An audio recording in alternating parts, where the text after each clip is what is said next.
Assalomu alaykum, всем добрый день. Olib qolgan Sparkimiz tayyor bo'lgan. Qilgan ish, mashina sasib yotuvdi.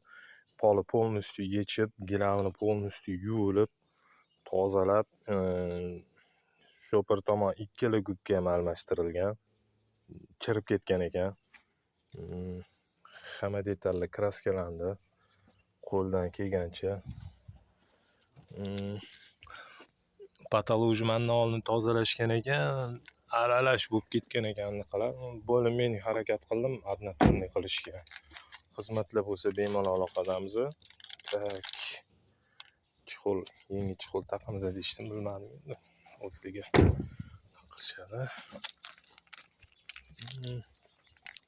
Keyin filtr vaqtida almashtiringlar. Filtri to'lib bo'kib qolibdi buni ichida. O'tishali filtr. Super kley to'kilgan. Men uni hech balo qila olmayman. Sideniyalar qo'ldan kelgancha idealniy qilib, original qilindi. Prosta mana bu teshigi gubga o'tirib qolib, materiali yedirilib ketgan ekan o'sha. Bunda original qilib chiqarildi. Xizmatlar bo'lsa bemalol aloqadamiz. Sog' bo'linglar, salomat bo'linglar.